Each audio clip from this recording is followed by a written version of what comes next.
देख रहे हैं इन डार्क राजकुमार के साथ। तो चलिए बढ़ते हैं आज की कहानी की ओर। दोस्तों, मेरा नाम सविंदर है और मैं हरियाणा का रहने वाला हूँ। रोज़ाना की तरह उस दिन भी मेरी ड्यूटी शाम को थी।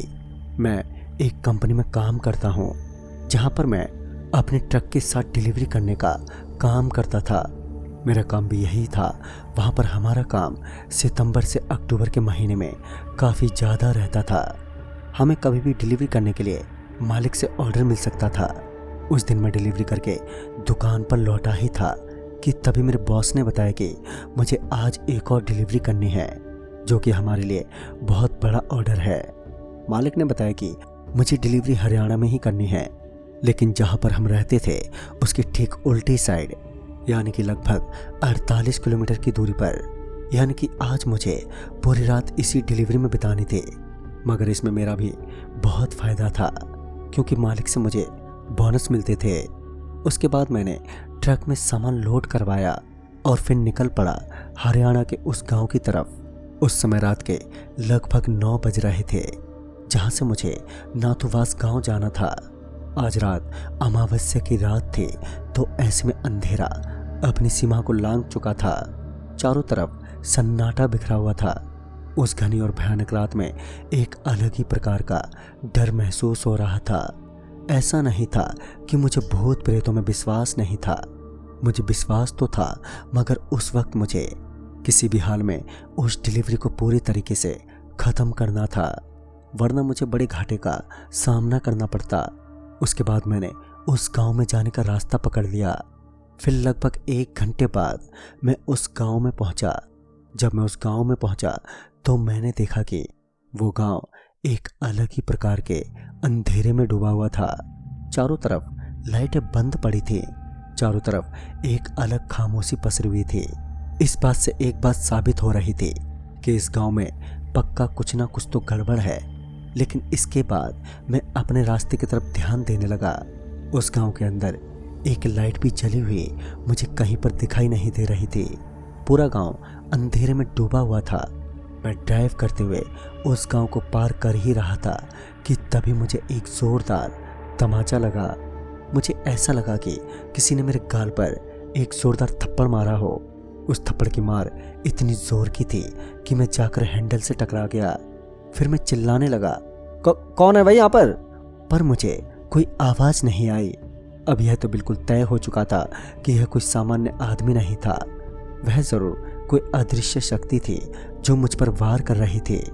मुझे पहले तो लगा कि मेरा कोई वहम होगा, मगर ये मेरा वहम कैसे हो सकता था, क्योंकि इतनी जोर की थप्पड़ की मार अभी अभी मैंने सही थी।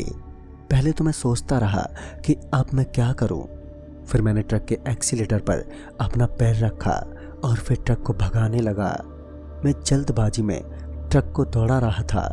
तभी मुझे ऐसा लगा कि ट्रक के सामने कोई खड़ा हुआ दिख रहा हो, मगर मेरा ट्रक जितना उसके करीब जा रहा था वह मेरी तरफ से ही मुझे उतना ही आगे नजर आता।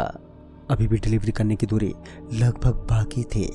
उस वक्त मुझे सिर्फ एक ही चीज़ सूझ रही थी, वो ये थी कि मैं किसी तरह अपनी जान बचा लूं, मगर कैसे? फिर मैंने अपना फ़ोन निकाला। तभी मैंने सोचा कि मैं अपने मालिक को यह सारी बातें बता दूं, मगर जब मैंने फ़ोन निकाला तो फ़ोन से नेटवर्क गायब थे। अब तो मेरी मुश्किलें लगातार बढ़ती ही जा रही थी। फिर मुझे लगा कि अब मुझे यहाँ से निकलने के लिए इस ट्रक को छोड़कर भागना ही होगा। अभी मैं ट्रक से नीचे उतरने ही वाला था कि तभी मैंने देखा कि मेरे सामने एक आदमी नज़र आ रहा था, जिसकी खोपड़ी पीछे की तरफ घूमी हुई थी।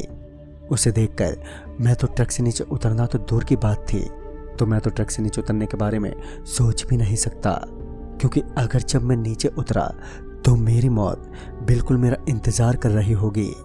मगर अब ट्रक भी बंद पड़ चुकी थी। मैं उसे स्टार्ट करने की पूरी कोशिश कर रहा था, लेकिन ट्रक स्टार्ट होने का नाम ही नहीं ले रही थी। तभी अचानक से पूरे ट्रक के चारों तरफ ज़ोर ज़ोर से शोर मचाने की आवाज़ें सुनाई देने लगी, मगर मैं खिड़की से झांक कर भी देख नहीं सकता, क्योंकि अगर वहाँ पर कोई शैतानी शक्ति मौजूद है तो फिर मेरा अंत निश्चित ही था। यही सोचकर मैं भगवान का नाम लेकर ट्रक स्टार्ट करने की कोशिश करने लगा। थोड़ी कोशिश के बाद मेरा प्रयास सफल रहा।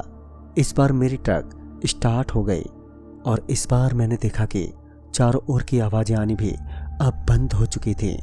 ऐसे में मैंने जल्दी से ट्रक की स्पीड बढ़ाई और फिर वहाँ से मैं जल्दी से निकलने लगा। तभी मेरे सामने मुझे वही औरत दिखी। उस औरत के नज़र आते ही मैंने ट्रक को ज़ोर से ब्रेक लगाया। ज़ोर से ब्रेक लगाते ही मेरे ट्रक का संतुलन पूरे तरीके से बिगड़ गया, जिस वजह से मैं अपने ट्रक के साथ सीधा जाकर एक दीवार से टकरा गया। समय रहते ही मैं ट्रक से नीचे कूद गया, मगर मेरे शरीर पर थोड़ी चोट लग चुकी थी। उसके बाद मैं वहाँ से भागते हुए थोड़ा आगे तक पहुँच गया। मुझे क्या पता था कि आज इस गांव में आना मेरे लिए इतनी खतरनाक भूल साबित होने वाली है। अपने आप को कोसते हुए मैं आगे भागने लगा। मैं कुछ दूर आगे गया ही था कि तभी मैंने देखा कि उस भयानक धुंध के अंदर मुझे आग जलती हुई दिखी। वहां पर कोई उस आग के चारों तरफ बैठा हुआ था। मैंने सोचा कि शायद अब मेरी मदद कोई ना कोई तो ज़रूर कर देगा, इसलिए मैं उस आग की तरफ बढ़ने लगा। कुछ दूर आगे जाने के बाद मैंने देखा कि उस आग के सामने कुछ औरतें और कुछ आदमी नंगे होकर चारों तरफ नाच रहे थे।